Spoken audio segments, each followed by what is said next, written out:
Game one of the Eastern Conference Finals tips off in 2.5 hours, and I cannot wait.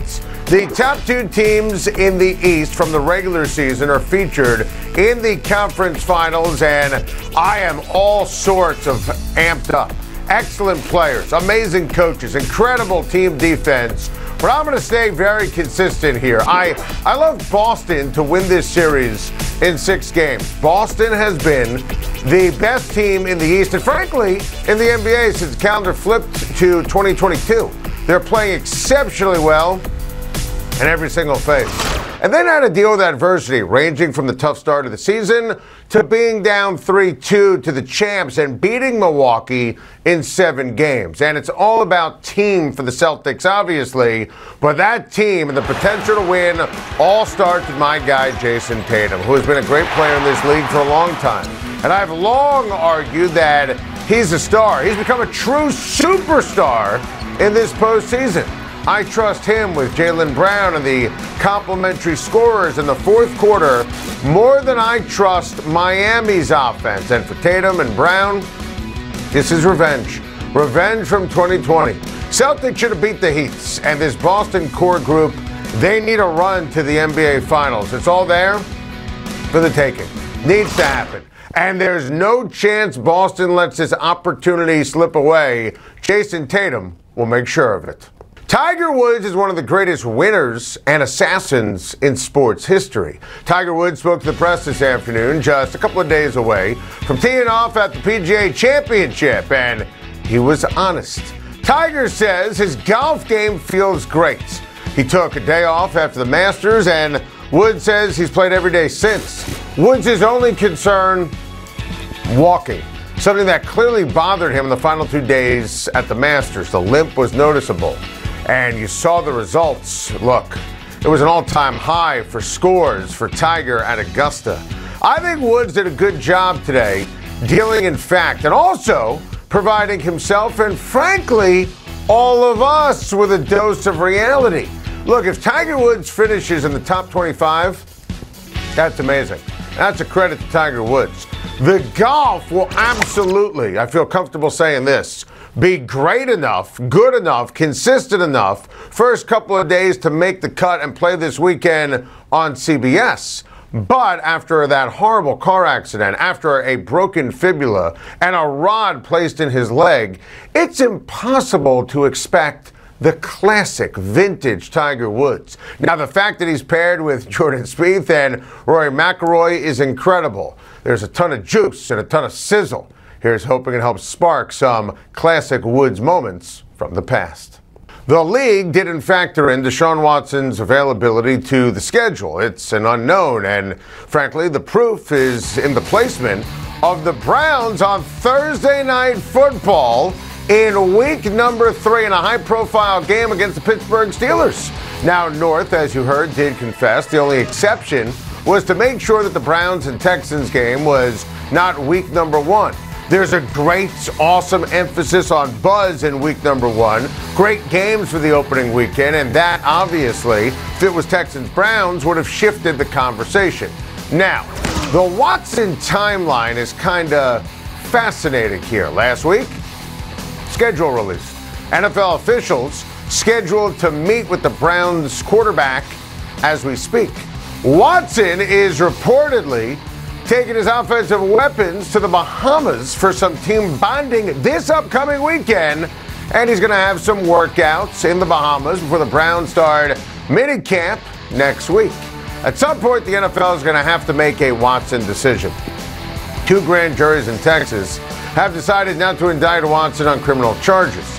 Watson is facing 22 civil lawsuits from women who accused him of inappropriate sexual conduct. Now, if you read the lawsuits, there is a clear pattern of predatory behavior.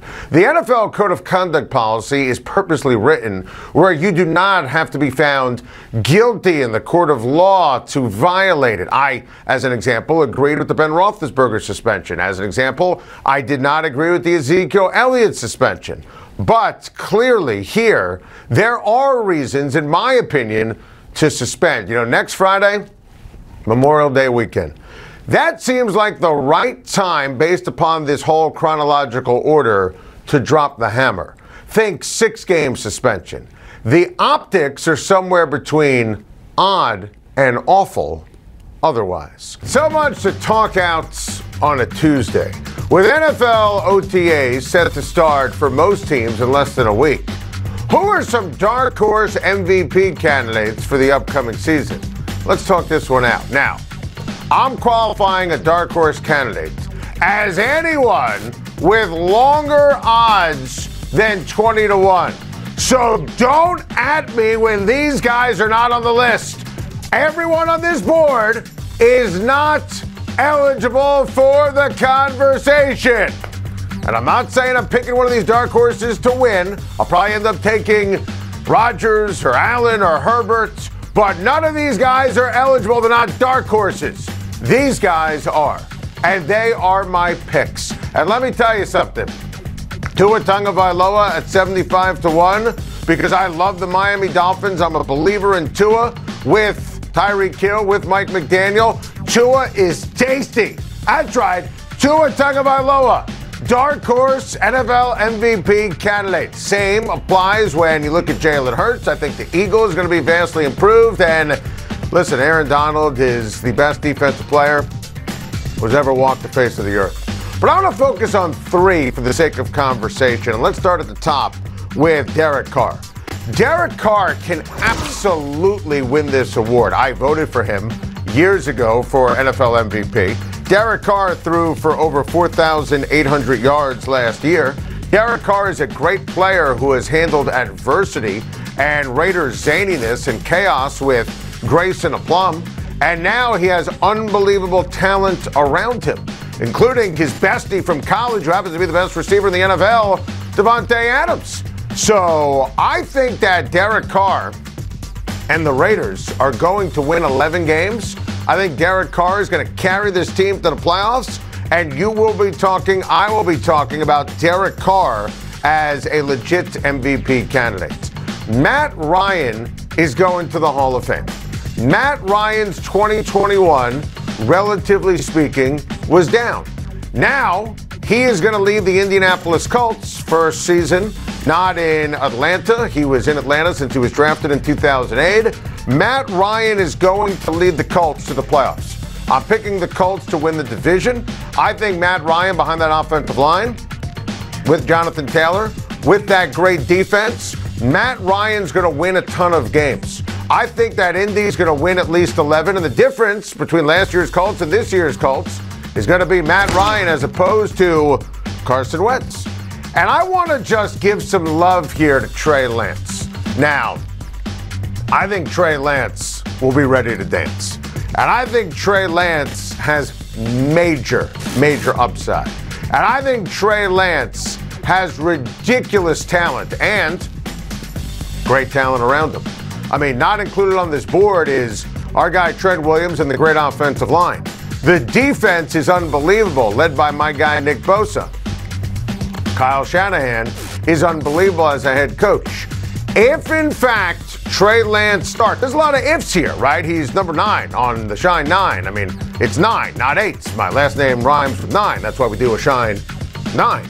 Trey Lance, if he's under center all season and the 49ers win a lot of games, and I expect them to win 12, 13 games and be one of the best teams in the NFC, then yes, we will be talking again, value, about Trey Lance being a dark horse candidate for the NFL MVP. I'm sure there'll be no debates on that list. Staying in the NFL, what should the Carolina Panthers do at the quarterback position this season? Let's talk this out together.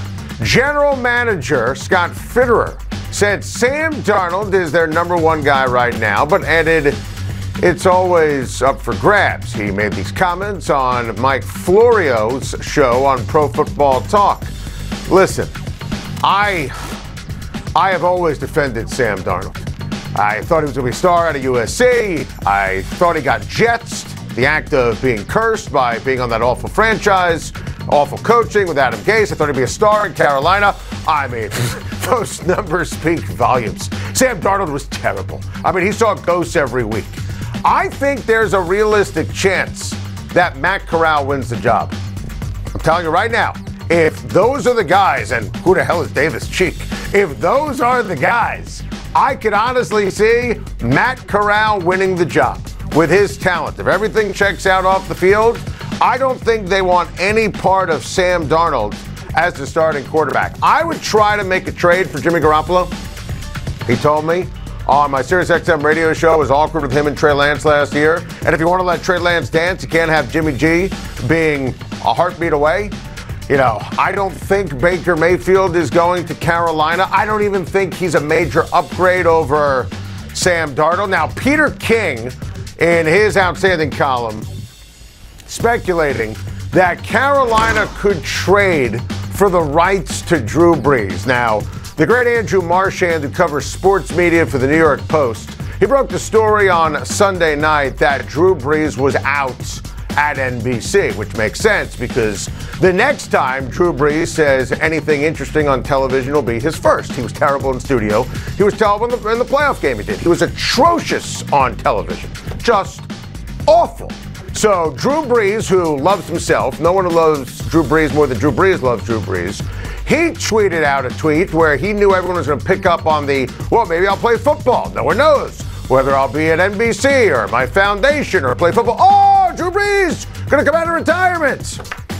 No, he's going to stay retired. And Dennis Allen had to say he's not going back to New Orleans. And, poor Jameis Winston had to answer questions. Drew Brees is not playing in Carolina. Drew Brees is not playing in New Orleans. Drew Brees is not playing for NBC. AFC. New Jaguars head coach Doug Peterson says the Jags need some healing after everything that happened last season. I agree, Doug. What a mess last year was. So, can Jacksonville be competitive this season? Let's talk this out. Yeah, they can. I think the Jaguars are going to surprise some people. Now, I'm not screaming playoffs, but last year was a disaster for Trevor Lawrence and the Jaguars because Urban Meyer was the worst. Like, literally the worst single-season head coach that we've ever seen. But I still think Trevor Lawrence is dreamy, and he's going to be amazing. And say what you want about the Christian Kirk contract, but that is a major upgrade. And so is Zay Jones, and so is Evan Ingram, and so is Brandon Sheriff. And I think Jacksonville going to surprise some people this year. My guy Travis Etienne didn't play a down last year. Remember, he was a star at Clemson and Trevor Lawrence's friend and teammate. So I actually think Doug Peterson, right guy, right time. That entire organization needs a cleansing. And seriously, don't sleep on the Jacksonville Jaguars, who, by the way, upset special, week 1 of the NFL season. They're going to beat Washington. I feel better. We talked that out on a Tuesday. Thank you for watching. Please like and subscribe. And don't forget to hit the bell for more videos.